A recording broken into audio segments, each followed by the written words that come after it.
Nope. Good morning, good morning, good morning. Welcome. This is Chris Stager, Realtor, Century 21 Pinnacle. Come to you live, Thursday Morning Thoughts, episode 17. This is our TMT Real Talks number 2.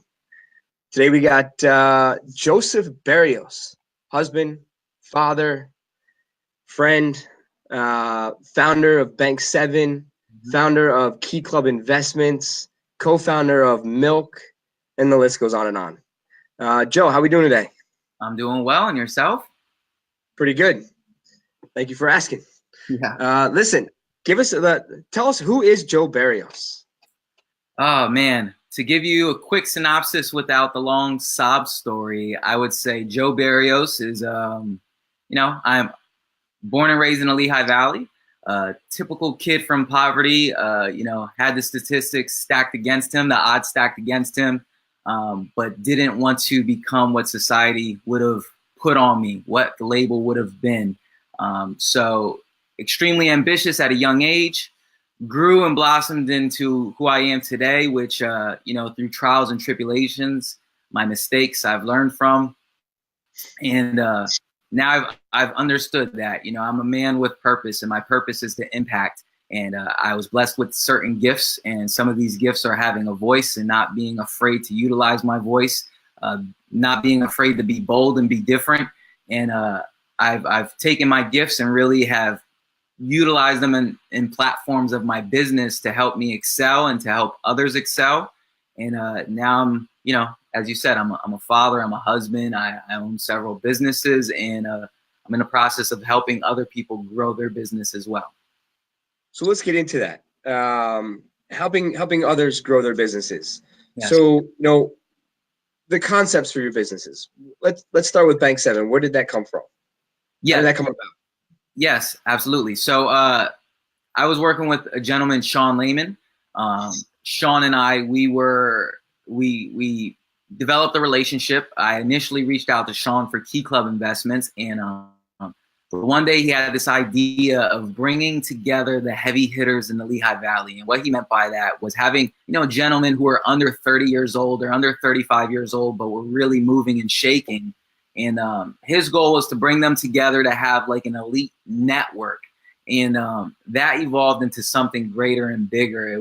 It came to a point of why limit it to only 5 or 6 people? Let's bring more to the table, and more people who can not only be moving and shaking in the business world, but actually impact the community.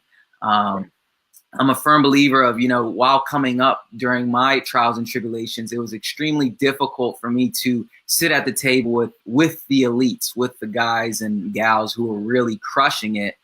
So I wanted to develop a platform where, if there's someone who's extremely ambitious and have promise to really blow up, to have an organization where they can surround themselves with the right experts and leaders, and also be a part of the same program as the people they want to be at the table with. And over the past year, it's been an evolving business model. But now 2019, we really have everything locked down and structured. We have a little over 25 members. I anticipate that to grow this year. And, we've been really blessed to be able to help the people we're helping. And people within the organization have been able to grow their business anywhere from 30%. And we've even had extreme cases where people grew their business 300%. And when I say 300%, doesn't mean they made $1 and they made $300. They were already really doing well. It's just with certain tactics and strategies in place, they were able to really scale their system and blow it up. So it's just amazing seeing what this organization is doing for others, and how it's really impacting the Lehigh Valley. Awesome. I want to stay with Bank 7 real quick before we move on to, the investment stuff. And for the community, Bank 7 is doing a lot for the community. They have over the winter, Thanksgiving. Tell us a little bit about that. Yeah. So again, what many people don't realize about me is, I'm very involved in my community as much as possible. I attend church every week. I'm a man of faith, and I make that very well known. And by being a part of my organization and my church, it involves me trying to impact the community as much as possible. So like what people don't realize is I mentor high school boys on Friday nights. We do giveaways to the community and really help out as much as possible. And just so much more that, you know, I don't put out on Facebook because it's who I am. But Right. One thing I realized is while dealing with affluent people, not influence, affluent people, I felt it was my job, my duty to really show them that, you know, you all have the same ability to have some type of impact in the community in which you reside. So in the winter, we did a turkey dinner donation where, you know, in the video, I went and shopped for a Thanksgiving turkey meal and bought all of the proper ingredients and showed people how much it would cost. And we were able to raise over 53 meals, which was amazing in like a 2-week span, which is really awesome. And, you know, people give us the credit, but really it's you who all did it. And, you know, that's where I want people to realize, you know, don't rely on us. You can go out and do the same exact thing. And Sure. now this January, what we're working on is just a couple of days ago, we released a video. We are working on helping the homeless in the Lehigh Valley. There's roughly, statistics show there's roughly around 1,300 to 1,400 homeless people. So we put together a program where it's $20 per box, and each box has a scarf, gloves, hat, hand warmers, blanket, anything necessary to really keep you warm during these cold months. And in just a few days, we're already close to 50 boxes raised. And we have a donation that is in the process that the people, they pretty much said they'd be willing to match whatever we raise in boxes as well. So, you know, it's just amazing being able to help the community as much as possible.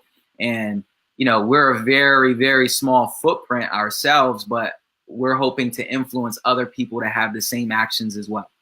So that's awesome. That really is awesome. And I'm happy to be a part of all of that too. Just to see it from the beginning and watch it grow and what it's becoming. So that's awesome. Let's talk about Key Club Investments. I mean, you're in the real estate side of things too. Yeah, I am. I just don't really, it's not as sexy. I don't get to talk about it that much. No, but being a realtor, you know, it's nice to see that you're in that space. Yeah. And then your other business, Milk. Tell us a little bit about Milk. Mm-hmm. Yeah, so Milk, what we are overall, it initially began as a creative company. You know, one thing people have labeled me as is creative, and it's interesting because statistics show that you know, 90 or 95% of Americans would say that they're creative. But then you go on the other side of the world to China and Japan, where many things are manufactured and developed, and like only 3% of them say that they're creative. So I never say I'm creative, but nonetheless, that's something that has been labeled upon me and some of my peers. And we developed an organization focused on creating assets for other businesses. And it started with just marketing strategies between photos and videos, but then it started to evolve to something much more. The actual strategies and solutions that needed to be in place for you to help excel your business. What many people don't realize is we're in a day and age where your brand is everything. And understanding that you as the individual is the identity of your company, and you have to be able to market yourself properly to tell the brand story. Many companies want to be the winner or the hero of people's buying process or people's, you know, their problems. But in reality, the consumer wants to be their own hero. We're just supposed to be the guide along the way. So we help position our clients to understand that concept and then help them create the strategies and the proper assets to show and display that, you know, we will help you get to the end goal if you work with us. And, you know, in the past year, we've been able to do projects with really big brands. And it's just been an amazing journey. We've done work in LA, South Carolina, New York, Boston, here. And we're just moving and shaking, man. Nice. So listen, what was your mission from the outset for just, you know, my mission, your personal mission, your personal, you know, goals from the outset? Yeah, I mean, overall, it's very interesting because I'm just riding a wave. And what I mean by that, as I mentioned, I'm a man of faith. So, obviously I believe in God. And I just feel like, I'm riding a wave. And as things are placed in front of me, I'm being willing to tackle them because I feel these challenges are placed in front of me to show other people that anything is possible. Again, like my background, like I have a parent who's a drug addict and still is. I was extremely broke. I've gotten myself in and out of trouble, but at the same time, I have a dynamic story that almost any and everybody can relate to if they sat down and had coffee with me. So like, I feel these things are placed in front of me for me to show others that it's possible. And my mission overall is to, I don't know if you remember, there used to be these commercials where it was like Donovan McNabb and it's like, what's your verb? I don't know if you recall that, like years ago, and they'd be outside playing football and it's like, oh, play. So like for me, I feel my action verb would be impact. I feel like there's a very small percent of people in the world right now that think the way I think. And if I can, in my lifetime, let's just say it's 1%, but in my lifetime, if I can move that needle to 1.5% or possibly 2%, that means I've raised awareness 50% to 100% when you think on a grand scheme of things of profit margin. Not profit margins, but margins. And as time goes, if I can make enough impact, that will compound. It'll compound in my daughter's lifetime, in her kid's lifetime, and so on and so forth. We're here to try and be the light in our community and really be a positive example for the world, to make the world a better place. And there's a way to do that while really crushing it in business. You can be extremely profitable and there's nothing wrong with it. But while doing that, you should be wanting to change the environment that you're in.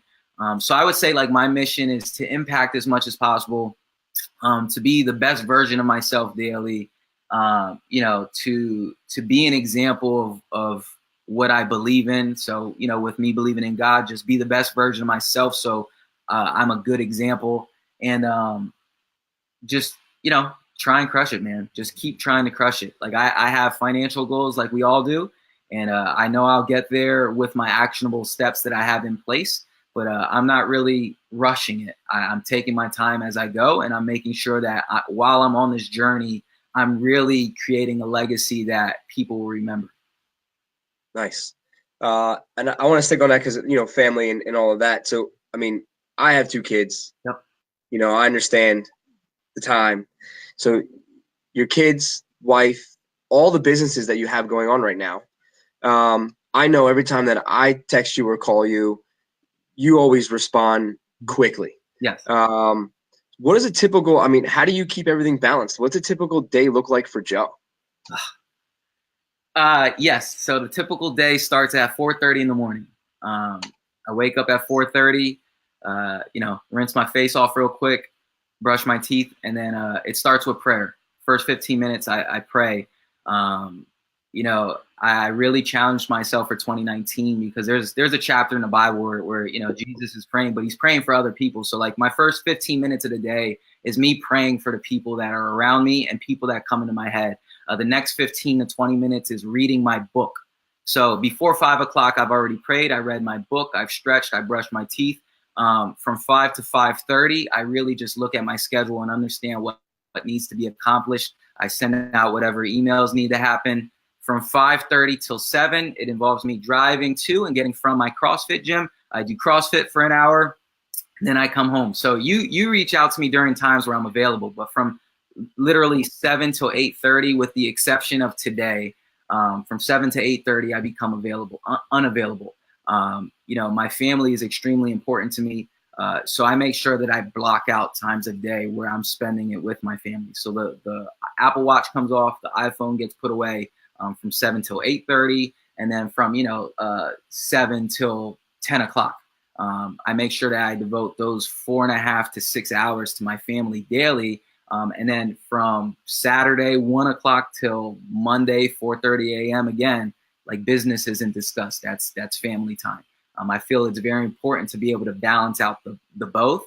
And I'm fortunate enough to have a wife that believes in me, that understands my business model, and is very flexible with, knowing that, there's going to be incidents where I'm out extremely late or I'm up extremely early doing work.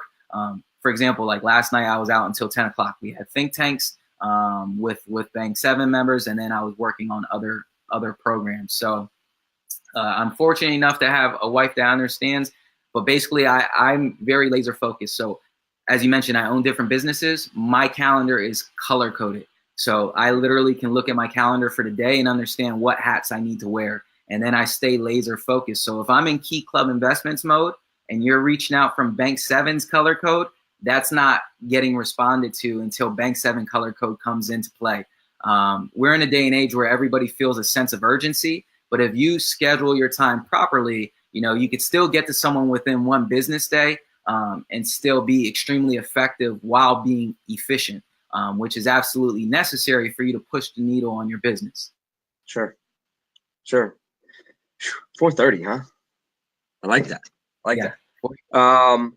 So listen, if you had one piece of advice to someone, just starting out as an entrepreneur, I mean, even if they were a 9-to-5, if they, they don't want that anymore, and they're trying to start a business, what piece of advice would you give to them? A quote that I live by is take adversity, turn it into ambition, and watch it blossom into wealth. Wealth doesn't just mean finance. It can mean any and everything, whether it's fitness, love, happiness, an abundance. When I think of wealth, I think of an abundance. So what that means and what that translates to is, as you're becoming an entrepreneur and you're starting your own business, you're going to face adversity. But you have to stay ambitious through those times. And, don't allow yourself to be challenged by the noise of the world. We live in a digital era where everybody is on social media, and we follow these gurus, which is perfectly fine because they give us motivation and they set, they have audacious goals that they set for themselves, which translate to us setting the same goals. But what we don't realize is we see very small increments of their day. So my advice to that entrepreneur is, you're going to go through adversity. And don't compare yourself to, the Garys, the Grants, the Tonys, because guess what? What they're showing you is only the best parts of their day. You don't realize that a lot of these gurus have, they either have eating problems or family problems, not all of them, but some of them. And we're not seeing those things. So as you're growing your business, you're going to go through hiccups and you're going to have challenges and you're going to face self-doubt. And as a business owner and as someone who's moving and shaking myself, who's established, I still face self-doubt. You're going to have moments where you realize, not where you realize, but where you come to a point where you say, like, am I even making the right move? Is this right? Is this the right step? Did I make the right decision? And it's okay to have that feeling. It's okay. So, my advice to that entrepreneur is to be prepared for adversity, stay ambitious through it all, and breathe. Just breathe. When you have these moments where you're scared or you feel doubt, breathe and surround yourself with 5 people. My mentor wrote a book, The Theory of 5. Surround yourself with 5 people in different areas of your life that are going to help you to be successful. So my mentor, when he wrote his book, he said you should have a fitness mentor. You should have a business mentor. You should have someone who's a husband or a wife as a mentor, someone who's a parent as a mentor, and you should have a spiritual mentor. At that point, you have all areas of life covered. And if you have people in those different arenas that you can rely on and lean on during these times where you feel challenged, it's only going to help you become better. Nice. Listen, I don't want to take up too much of your time. I appreciate you taking the time to be on with me. It's an honor to have you here. Honor to call you a friend. If somebody wants to get a hold of you, whether it's to talk about Bank 7, talk about milk, whatever it is, how can they reach out to you? Yeah, absolutely. So, the easiest way I would say is to go to Bank 7's Facebook or Instagram or website. And, it's the BANC, the number 7. So BANC7.com or Facebook BANC7. You can find it there as well. My personal Instagram is I am Joseph AB. And yeah, I respond to direct messages. If you reach out through Bank7 or if you reach out through my Instagram with business questions, with advice or just challenges, I always make sure to try and respond in a timely manner. Which you do. I can attest to that. I'll put all those links. I appreciate everybody for watching. I'll put all those links down below, so it's easy for you guys to find. And Joe, I appreciate it, and much success in 2019. Absolutely, it's going to be a prosperous year, man. Thank you, sir. Have a good day. All right, brother. Take care.